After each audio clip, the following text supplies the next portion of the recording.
This is Akashvani. A review of today's Parliament proceedings read by Shagun Chopra. First from the Lok Sabha. Writer is Asim Kamal of PTI.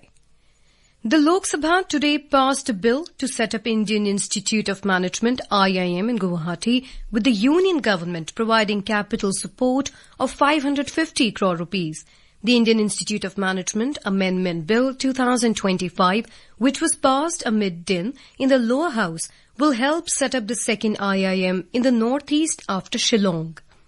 Union Education Minister Dharmendra Pradhan piloted the bill as opposition continued with their protest over the issue of Special Intensive Revision SIR of electoral rolls in Bihar.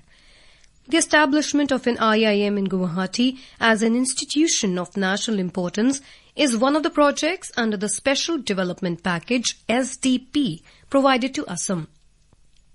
At present, there are 21 IIMs that are declared as institutions of national importance, and each of those are specified in the schedule to the IIM Act. The Assam government has requested for establishment of an IIM in the state, keeping in view the geographical location of the state and its all-round development. Participating in the resumed special discussion on Group Captain Shubhanshu Shukla's journey to the International Space Station, BJP's Nishikant Dubey criticized the Congress, claiming that it sabotaged India's space program at the behest of foreign countries when it was in power. Dubey accused the Congress of getting a top ISRO scientist arrested under influence of foreign countries and damaging India's space program. Yesterday, the special discussion had remained inconclusive following opening remarks by Union Minister Jitendra Singh due to din created by opposition on the same issue. Lok Sabha proceedings were adjourned repeatedly and finally for the day after the passage of the Indian Institutes of Management Amendment Bill 2025 amid unrelenting protests by opposition parties demanding a discussion on the Special Intensive Revision exercise in Bihar and other issues. Earlier, when the House met at 11 a.m., Speaker Om Birla announced that now onwards, the translation of the proceedings of the House will be available for members in all 22 languages under the 8th schedule of the Constitution. He said so far, proceedings were available in 19 languages, and now onwards, 3 more languages have been included in the list. The 3 languages are Kashmiri, Konkani, and Santhali. As soon as Birla ended the announcement, opposition MPs, including those from the Congress, were on their feet, raising slogans and showing placards with their demand for discussion on SIR. The Speaker tried to continue the question hour by allowing members to ask 3 questions related to different ministries and departments amidst din. However, the vocal protests of the opposition continued. After about 20 minutes of the proceedings, he adjourned the House till 12 noon. The opposition has been demanding a discussion on the SIR exercise initiated by the Election Commission in Bihar ahead of the assembly elections there. Barring discussions on Operation Sindoor in both houses, Parliament has seen little business ever since the monsoon session began on July 21 due to repeated adjournments, initially due to opposition demand for discussion on Operation Sindoor and then demanding a discussion on SIR in Bihar. Meanwhile, the Lok Sabha was informed today by the government that India and the US are negotiating a multi-sector bilateral trade agreement, and as a part of the negotiations, both sides are discussing liberalization of trade in goods, including non-sensitive agricultural products. In a written reply to a question in the Lok Sabha, Minister of State for Commerce and Industry Jitin Prasad said the government is engaged with all relevant stakeholders, including agriculture, farming experts, to assess the interests and requirements of India's rural economy, farmers and agricultural sector. The minister said that the government is committed to taking all necessary steps to secure and advance the country's national interest and protect the welfare of our farmers, rural economy and agriculture sector. In a separate reply, he said a reciprocal tariff at the rate of 25% has been imposed on certain goods exported from India to the US starting from August 7. Further, additional duty of 25% with effect from August 27, 2025 has been imposed on certain goods exported from India. The minister said the government has taken note of tariff imposition by the US. He added that it is estimated that around $48.2 billion of India's merchandise export based on 2024 trade value to the US will be subject to the above additional tariffs. He said that the government is committed to secure and advance the country's national interest and protect the welfare of Indian farmers, workers, entrepreneurs, exporters, MSMEs and all sections of industry. He also said the government is committed to take all necessary steps to help mitigate impact on trade, including through appropriate export promotion and trade diversification measures. Cooperation Minister Amit Shah told the House that milk procurement in Gujarat has increased 5 times to 250 lakh litres per day in 2024-25 from 50 lakh litres daily in 2001 to 2002.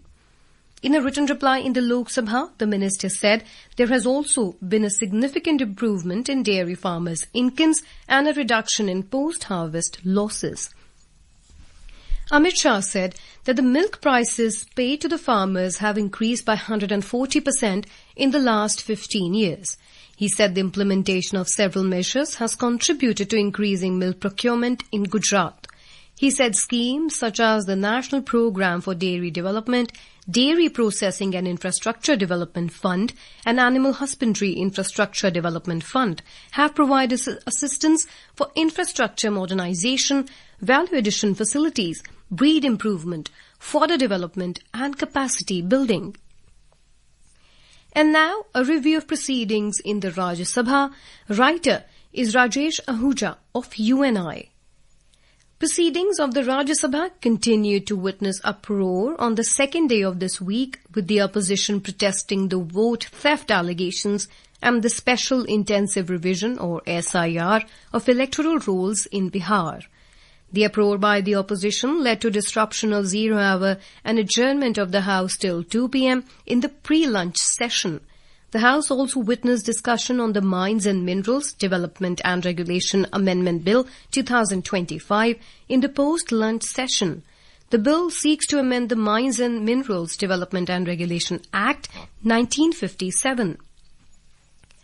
After laying of papers, Deputy Chairman Harivansh informed the House that he has received 20 notices under Rule 267 on 4 different issues and said that since none of the notices are as per rules, they are not being admitted. Soon after, the members of the opposition were on their feet, raising slogans on the allegations of vote theft and the SIR in Bihar. Amid noisy scenes, the Deputy Chairman called for 0 hour and asked Kannad Purikayas of the BJP to speak. However, nothing could be heard in the din in the House. Deputy Chairman Harivansh urged the opposition to allow the proceedings of the House. When the uproar persisted, he lamented that the opposition members did not want issues of public importance to be taken up and adjourned the House till 2 p.m. In the post-lunch session, Vice Chairman Ghanshyam Tiwari called for taking up consideration of the Mines and Minerals Development and Regulation Amendment Bill 2025. The bill, which seeks to amend the Mines and Minerals Development and Regulation Act 1957, was moved for consideration of the House by Minister for Mines G. Kishan Reddy. Even as the minister spoke on the bill, the opposition demanded that the leader of the opposition, Mallikarjun Kharge, will be allowed to speak. Mr. Kharge sought to raise the issue of the SIR in Bihar. He said that the opposition is demanding a discussion on the SIR of the electoral rolls in Bihar. Vice Chairman Ghanshyam Tiwari said that the House will only take up legislative business. Meanwhile, the opposition continued to raise slogans on the issue of SIR in Bihar. Raising a point of order under Rule 67, John Brittas of the CPIM demanded that the bill be referred to a select committee of the House. Mr. Ghanshyam Tiwari said that under rules, the bill cannot be referred to the select committee. Speaking on the bill, Mines Minister Kishan Reddy said that the bill carries out several reforms in the mining sector through various amendments. He said the government is bringing several reforms in various sectors for the benefit of the people in the country. Reforms in the mining sector are among the various reforms brought by the government for the development of the people, the minister added. He said that the face of the mining sector in the country has been transferred by the various reforms brought by this government from time to time. He also said that keeping with the spirit of cooperative federalism, the Narendra Modi government has been bringing several reforms in the sector under the collaboration with the state governments.